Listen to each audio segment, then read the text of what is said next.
बिस्मिल्लाहिर्रहमानिर्रहीम। अस्सलाम वालेकुम बच्चों, उम्मीद है आप सब खैरियत से होंगे।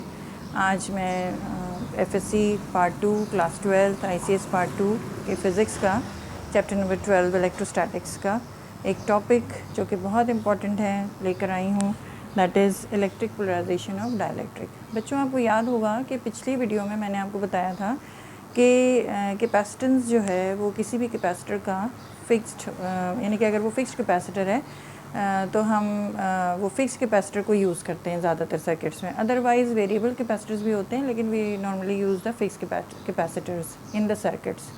और अगर हम फिक्स कैपेसिटर यूज़ करते हैं तो फिक्स कैपेसिटर के बारे में हमने ये पाया था कि उसकी जो कैपेसिटेंस है, फिक्स्ड का मतलब है कि उसकी कैपेसिटेंस फिक्स्ड है and it does not change with the change of Q and V in the circuits, ठीक है ना। और हमने पिछली दफ़ा ये फार्मूला फाइंड आउट किया था कि Q is equal to C V होता है, या कह लें कि Q by V is C, ठीक है। ये हमने मालूम किया था पिछली दफ़ा। और मैंने आपको बताया था कि ये जो कैपेसिटेंस है ये फिक्स्ड कैपेसिटर्स का फिक्स्ड होता है और ये क्यू और वी पे नहीं डिपेंड करता किसी भी सर्किट के, क्योंकि ये सर्किट एलिमेंट है, सर्किट कंपोनेंट है। ये आपने एक वैल्यू का ले लिया है तो वो फिक्स ही है, ठीक है। अब ये क्यों फिक्स है इसकी डिटेल आपने जाननी है तो आपने मेरी वो वाली वीडियो देखी होगी जिसमें मैंने कैपेसिटर्स के बारे में डिस्क्राइब किया है, ठीक है ना। उसको ज़रूर देखिएगा, उससे आपको बहुत क्लियर हो जाएगा कंसेप्ट, ठीक है। अच्छा, अब हम आते हैं कि हमने पिछले वीडियो में ही आपको ये बताया था कि जब हम कोई डाइलेक्ट्रिक इंट्रोड्यूस करते हैं किसी भी प्लेट्स के दरमियान में चार्ज कैपेसिटर के, तो क्या एक्सपेरिमेंटली ऑब्जर्व हुआ था कि पोटेंशियल डिफरेंस जो है वो across the plates drops down, कम हो जाता है, रिड्यूसेस। और उसकी वजह से क्या होगा कि चूँकि वी कम हो जाए तो ये रिलेशन हमारे पास है कैपेसिटेंस का, तो वोल्टेज डिक्रीज़ होने से कैपेसिटेंस क्या होगी, इंक्रीज़ हो जाएगी। You see potential difference decreases, capacitance increases. ये हमारा मैथमेटिकल थ्योरी भी है। हमें मैथमेटिकली भी पता होता है कि जिस भी नंबर का या रैशनल नंबर का डिनोमिनेटर डिक्रीज़ होता जाता है उसका ओवरऑल जो रिज़ल्ट है दैट गेट्स ऑन इंक्रीजेस, ठीक है ना। जैसे 1/10 है या 1/100 है, 1/10 है। इस यहाँ देखिए डिनोमिनेटर 100 है, यहाँ डिनोमिनेटर 10 है, कम हो गया। इसका नंबर का जो वैल्यू है वो क्या है, इसको अगर हम सॉल्व करें तो इट इज़ 0.01, इसको सॉल्व करें तो 0.1, तो which is greater, this number is greater than this, ठीक है। तो क्यों, लेकिन क्या हुआ है कि डिनोमिनेटर कम हो गया है। तो यहाँ मैं ये बता रही हूँ कि अगर v डिक्रीज़ होता है, यानी कि जैसे 100 के मुकाबले में 10 जो है वो डिनोमिनेटर कम है, लेकिन ओवरऑल वैल्यू जो है 0.01 से 0.1 हो गई है, बढ़ गई है। इसी तरह c जो है वो इंक्रीज़ हो रहा है, ठीक है। तो ये हमारी एक्सपेरिमेंटल ऑब्जर्वेशन थी जो कि पिछले वीडियो में मैंने आपको बताई थी, जहाँ पे हमने dependence of capacitance on various factors discuss किया था, ठीक है। अच्छा, अब हम इस एक्सपेरिमेंटल ऑब्जर्वेशन को समझने लगे हैं कि ये क्या वजह है कि पोटेंशियल डिफरेंस जो है that drops down as soon as we introduce the dielectric. So the phenomena which actually is responsible for this experimental observation is polarization, ठीक है। polarization of the डाइलेक्ट्रिक की क्या हो जाती है, polarisation. now what is this polarization? this word has been obtained from पोल, ठीक है। पोल यानी कि दो एंड्स, पोल से पोलर और पोलराइजेशन वर्ड बन गया, यानी कि दो पोल्स बन रहे हैं कहीं पर, ठीक है। तो इस पोल्स को स्टडी करने के लिए कि ये दो पोल्स या ये पोल्स क्या हैं, ये पोल्स बन रहे हैं का क्या मतलब है, तो इसको समझने के लिए we will be needing to understand the atomic structure of the dielectric, ठीक है। कोई भी डाइलेक्ट्रिक ले लें, किसी भी किस्म का डाइलेक्ट्रिक, क्या कोई भी सब्सटेंस लें in this universe, in this earth, ठीक है। इट इज़ इलेक्ट्रिकली न्यूट्रल, यानी कि ये पेन भी अगर है मेरे हाथ में, ये प्लास्टिक का बना हुआ है या फाइबर का बना हुआ है या किसी मेटल का बना हुआ है, वो इलेक्ट्रिकली न्यूट्रल है। न्यूट्रल का मतलब है कि कोई भी सब्सटेंस जो है it consist of in this universe atoms and molecules. सबसे छोटी एंटिटी जो हमें पता है किससे बने हुए, सारे सब्सटेंसेस एटम्स के बने हुए हैं। और एटम्स को हमने पढ़ा हुआ है कि atoms are arranged in this manner in a substance, ठीक है, इन अ रेगुलर पैटर्न। और ये एटम्स के अंदर क्या होता है, हमने पढ़ा है कि न्यूक्लियस होता है which is positively charge because it contains protons and neutrons, ठीक है ना। तो यहाँ पे प्रोटॉन्स न्यूट्रॉन्स हैं और इसके चारों तरफ कौन रिवॉल्व करता है, इलेक्ट्रॉन रिवॉल्व करता है which is a negatively charge particle. तो हमने ये पढ़ा है कि एक substance which consist of number of atoms itself is a neutral body, जबकि जो एटम्स हैं वो एटम्स ख़ुद भी न्यूट्रल बॉडी हैं। क्यों? क्योंकि उनके अंदर जो है हमने सब ने पढ़ा हुआ है रदरफोर्ड्स मॉडल, और हम सबको एटॉमिक स्ट्रक्चर बहुत क्लियरली पता है कि atom consist of a central part we called as nucleus, we call as nucleus, और न्यूक्लियस पॉजिटिवली चार्ज होता है। उसके अराउंड जो है उतने ही इलेक्ट्रॉन्स रिवॉल्व कर रहे होते हैं जो कि नेगेटिवली चार्ज होते हैं। तो they balance each other and they cancel out the effect of each other, and atom on the whole comes out to be an electrically neutral particle। ठीक है, जैसे कि मैं यहाँ पे आपको बताऊँ कि एटम्स को हमने पढ़ा है कि यहाँ न्यूक्लियस में you have neutrons and protons जो कि पॉजिटिवली चार्ज है, न्यूट्रॉन का नो चार्ज, प्रोटॉन का पॉजिटिव चार्ज। तो ये nucleus is positively charge body, but इसके चारों तरफ जो इलेक्ट्रॉन्स इन शेल्स रोटेट करते हैं they are negatively charge bodies. तो ये जितने इलेक्ट्रॉन्स होते हैं उतने ही प्रोटॉन्स होते हैं किसी भी डिफरेंट सब्सटेंसेस के एलिमेंट्स में। तो ओवरऑल जो एटम है वो कैसा नज़र आता है हमें? न्यूट्रल। और हमने ये पढ़ा हुआ है कि जो सेंटर न्यूक्लियस का है वही सेंटर इलेक्ट्रॉन्स का भी है, around which the electrons are revolving. ठीक है ना। तो ये centres of the positive and negative charges coincide in a normal atom of any substance. ठीक है, तो हम यहाँ कहते हैं कि एक ही सेंटर है पॉजिटिवली चार्ज एंटिटी यानी कि न्यूक्लियस और इलेक्ट्रॉन्स के। So centres coincide of positively charge bodies and negatively charge bodies in an atom. Whereas so we have a dielectric. Suppose अब हम यहाँ डाइलेक्ट्रिक की बात कर रहे हैं, तो dielectric consist of number of atoms having positively charged nucleus at its center and negative electrons revolving around it but having the same center as that of the positive charge। ठीक है, तो हमारे पास ये सेंटर्स दोनों के coincide करते हुए मौजूद हैं। ठीक है, नाउ व्हाट हैपन्स कि जब हम इस डाइलेक्ट्रिक को चार्ज प्लेट्स ऑफ कैपेसिटर के दरमियान में इंट्रोड्यूस कर देते हैं। ठीक है, तो ये तो था atomic structure of any dielectric of any substance. यहाँ डाइलेक्ट्रिक की बात करें तो डाइलेक्ट्रिक पे आ जाइए। तो ये अब जैसे ही हमने इंट्रोड्यूस किया, तो suppose this is the positively charge plate, ठीक है, and this is the negatively charge plate. तो व्हाट विल हैपन कि ये जो पॉजिटिवली चार्ज प्लेट है ये इस डाइलेक्ट्रिक के पॉजिटिव चार्जेस नेगेटिव चार्जेस को अपनी तरफ इट विल स्टार्ट पुलिंग, अपनी तरफ खींचना शुरू कर देगी, अट्रैक्ट करना शुरू कर देगी।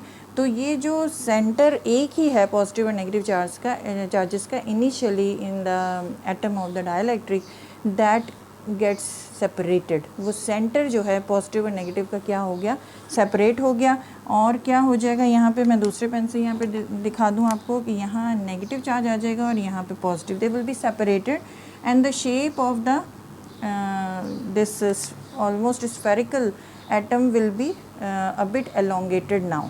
तो अब जब इंट्रोड्यूस कर दिया है तो व्हाट विल हैपन कि ये सारे जो एटम्स थे जिनका सेंटर्स जिनके पॉजिटिव और नेगेटिव चार्जेस का सेंटर्स एक था, will be separated by distance, some distance like this. ठीक है, यहाँ पे माइनस, यहाँ पे प्लस आ जाएगा। और जो नेगेटिव चार्ज प्लेट थी कैपेसिटर की, उसने सारे पॉजिटिव चार्जेस को एटम्स के जो उसके नज़दीक हैं अपनी तरफ अट्रैक्ट करना है, and there will be a separation of positive and negative charges, centres will be taking place, and the shape of the your atoms of the dielectric would keep on changing। और ये spherical से क्या हो जाएगा? oval shape हो जाएगा। we will say that it will get elongated and the centers of the positive and negative charges will be separated away by some distance। ठीक है, और ये जो phenomena हुआ है, the separation of the charge centers of the positive and negative charges getting separated is called as polarisation. क्यों? क्योंकि ये देखें एक एटम के जिसका सिर्फ एक ही सेंटर था, अब दो सेंटर्स एट द एंड्स हमें मिल गए हैं और हमें क्या बन गए हैं यहाँ पे? We get two poles here. ये हमें दो पोल्स मिल गए हैं एक एटम के। तो वी विल से कि एटम्स हैव बिकम डाईपोल्स। तो हम किसको कह रहे हैं डाईपोल्स? एटम को ही कह रहे हैं। Under the influence of the charge plates of the capacitor the atom has become a dipole. Each atom of the dielectric has become a dipole. उसके सेंटर्स जो हैं वो जुदा जुदा हो गए हैं। ठीक है, तो we have these dipoles created in between the plates, and this phenomena is called as polarization taking place, and it is all happening because of the charge plates and therefore the electric field existing between the two charge plates, उसकी वजह से ये सब कुछ हो रहा है। ठीक है, अच्छा, अब हो तो गई पोलराइजेशन। अब क्या हो रहा है यहाँ पे? अब ये हो रहा है कि देखें ये सारे, अब मैं इसको ज़रा क्लियर सा डायग्राम बना दूँ कि यहाँ पे सारे माइनस चार्जेस आ गए हैं और यहाँ पे सारे प्लस चार्जेस आ गए हैं। तो ये मैं बिल्कुल क्लियर इसको यहाँ आपको दिखा दूँ डायग्राम में कि ये सारे नेगेटिव्स यहाँ पे क्रिएट हो गए हैं, ये सारे नेगेटिव चार्जेस हैं एटम्स के ऑफ द डाइलेक्ट्रिक के, और यहाँ पे सारे पॉजिटिव हैं। तो व्हाट विल हैपन कि ये जो डाइलेक्ट्रिक के नेगेटिवली चार्ज सेंटर्स हैं, they will be actually joining with each one of the positive charges placed on the charge plate of the capacitor, and they will be क्या करेंगे, they will be neutralising. ये क्या कर रहे होंगे, neutralise करके वो जगह जो है वहाँ पे पॉजिटिव चार्जेस की जो प्लेस थी उसको they will make it empty. ठीक है, यहाँ प्लेट में ये जब न्यूट्रलाइज कर देंगे, ये डाइलेक्ट्रिक का जो एटम है यहाँ positively charge atom, it will be joining up with the negative charge of the capacitors plate, तो it will be actually neutralising it and making the space empty here in the charge plate of the capacitor. ठीक है, empty कैसे हो गया, अब you see ये neutralise हो गया, तो जहाँ ये चार चार्जेस पड़े हुए थे तो वहाँ पे you see now there is nothing. ठीक है, न्यूट्रलाइज जो हो गए। ठीक है, अब we have this much space available for more electrons और more charges to be accommodated here. अब हमारे पास देखिए ना प्लेट्स में और चार्जेस के आने की जगह बन गई है। यहाँ पे जहाँ इतने सारे चार्जेस थे, अब ये सारे डाइलेक्ट्रिक के पॉजिटिव चार्जेस की वजह से क्या हो गए, न्यूट्रलाइज हो गए, और अब इस प्लेट में हमारे पास जो पहले से मौजूद 3-4 रह गए, बाकी ये पूरी space we got available for other charge particles to enter into the plates. That means कि अब storing capacity of the charge plates has increased because of this dielectric there in between. ये डाइलेक्ट्रिक के बीच में होने की वजह से क्या हो रहा है कि हमें इन चार्ज प्लेट्स में जगह स्पेस हमें मिल गई, बन गई इनकी वजह से, यहाँ पर न्यूट्रलाइज होने की वजह से, कि हम ये जो चार्ज कर रहे थे एक कैपेसिटर को with the help of a battery, तो अब वहाँ और चार्जेस के आने की यहाँ से यहाँ जगह बन गई है, and we say that capacitance या कैपेसिटी या storing capability of the charge plates of the capacitor has increase. तो ये देखें थ्योरी आ गई कि डाइलेक्ट्रिक के डालते ही पोलराइजेशन हुई और उसकी वजह से कैपेसिटेंस जो है वो इंक्रीज़ हो गई। ठीक है ना, how beautiful the idea is कि देखें प्लेट्स के अंदर स्पेस बन गई कि वो और चार्जेस को स्टोर कर सके। तो वी कॉल इट कि कैपेसिटेंस बढ़ गई है, storing capability of the plates has increase. ठीक है ना। अच्छा, ये तो हमें देखें पहले हमने एक्सपेरिमेंटली ऑब्जर्व किया, फिर हमने ये थ्योरी जो है उसको स्टडी किया on the basis of the atomic structure of the atoms that they are becoming dipole under the effect of the electric field between the two charge plates of the capacitor. ठीक है, अब हम इसी को mathematically भी prove कर सकते हैं। मैथमेटिकली कैसे प्रूव करेंगे, ये देखें कि ये मैं जब आपसे कह रही हूँ कि ये जो चार्ज प्लेट थी इसमें चार्जेस जो हैं एक पैटर्न के तहत स्प्रेडेड थे, that is called as the charge per unit area. एक पर्टिकुलर एरिया में कुछ चार्जेस स्प्रेडेड थे, फॉर एग्जांपल इसमें 10 थे तो 10 चार्जेस पर यूनिट एरिया स्प्रेडेड थे। तो अब जब डाइलेक्ट्रिक इंट्रोड्यूस हुआ तो क्या हुआ कि चार्ज कम हो गए, कुछ चार्जेस जो थे वो अगर 10 थे यहाँ पे, जैसे 1 2 3 4 5 10 थे, तो उनमें से 5 जो हैं वो न्यूट्रलाइज हो गए, तो अब चार्ज कम हो गए और उस एरिया में चार्ज पर यूनिट एरिया की वजह से जो सरफेस चार्ज डेंसिटी थी वो क्या हो गई, डिक्रीज़ हो गई। ठीक है, surface charge density because of the polarisation has decreased of the charge plates. So and we know that हमने ये गॉसेस एप्लीकेशन में, आपको याद होगा कि हमने 3 एप्लीकेशंस पढ़ी थी, एक हॉलो चार्ज स्फीयर की, दूसरी सिंगल चार्ज प्लेट की, और तीसरी 2 अपोजिटली चार्ज प्लेट्स के दरमियान इलेक्ट्रिक फील्ड इंटेंसिटी हमने मालूम की थी। तो it had come out to be equal to E is equal to sigma over epsilon naught. याद आ गया आपको, ये हमने पढ़ा था। तो वी सी दैट कि इस पोलराइजेशन की वजह से जो सिग्मा यानी कि सरफेस चार्ज डेंसिटी डिक्रीज़ हो रही है, तो this sigma is related to electric field strength present in between the 2 plates. कैसे रिलेट करती है, डायरेक्टली। तो वी सी दैट कि as sigma decreases E also decreases, electric field strength भी कम हो गई। अब इलेक्ट्रिक फील्ड स्ट्रेंथ जो है वो V से किस तरह से रिलेटेड है, if you remember the formula of potential gradient, E and V are again directly related. तो वी सी दैट अगर E डिक्रीज़ हुई है तो V क्या हो जाएगी, V भी डिक्रीज़ होगी। V डिक्रीज़ हो गई, now we see that C is equal to Q over V formula है हमारे पास। V डिक्रीज़ होने का मतलब है कि C जो है वो इंक्रीज़ हो गया। तो वी सी दैट कि mathematically we are mathematically also we are proving the same thing कि इस पोलराइजेशन की वजह से फाइनली पोटेंशियल डिफरेंस जो है वो इसके दरमियान डिक्रीज़ हो रहा है और उसकी वजह से कैपेसिटेंस इंक्रीज़ हो रहा है। यानी कि हमने 3 तरीक़ों से ये बात समझ ली और ऑब्ज़र्व भी कर ली और प्रूव भी कर ली।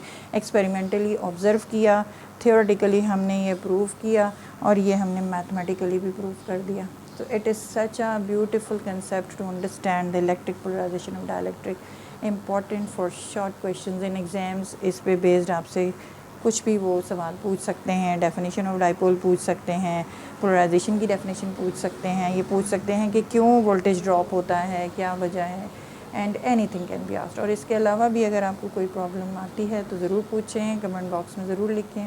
वीडियो पसंद आई हो तो लाइक करें, शेयर करें और सब्सक्राइब ज़रूर करें ताकि आप तक ऑटोमेटिकली जो है नई वीडियोस, नए आर्टिकल्स पे पहुंच जाएं। बहुत शुक्रिया, अपना ख्याल रखिएगा। अगली वीडियो तक अल्लाह हाफ़िज़।